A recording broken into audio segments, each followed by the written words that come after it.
সূরা আল মুমিনুনের 103 নম্বর আয়াতে অর্থ অনুযায়ী বিচারের দিনে যার পাল্লা মিজান হালকা হবে সে চিরস্থায়ী জাহান্নামী হবে, তাহলে তার ঈমান আমল সব কিছু কি মূল্যহীন হয়ে যাবে?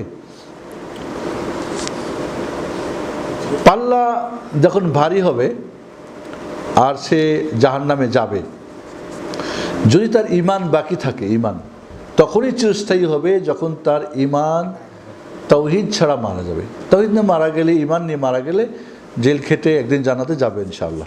আর একটা দিয়ে একটা অর্থ হবে না, আরও, কারণ এখানে আপনাদেরকে মনে রাখতে হবে একটা ওয়াদ একটা ওয়াইদ। আমরা গত সপ্তাহে বুঝেছিলাম ওয়াদ মানে আল্লাহর ওয়াদা, এই করলে বান্দাকে এই দিব এই দিব, ওয়াইদ মানে শাস্তি, শাস্তি।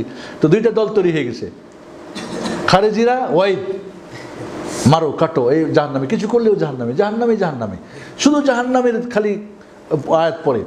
আর মুরজিয়ারা ওয়াদ মানে ওয়াদা, আল্লাহ তো ওয়াদা করছে, অসুবিধা নেই অসুবিধা নেই, ওরা একটুতে অসুবিধা, সব কিছুতে অসুবিধা না, দুটাই বাতিল। মধ্যখানে আমরা ওয়াদ ওয়াইদ দুইটার সমন্বয়ে আমরা কি করি? গ্রহণ করি।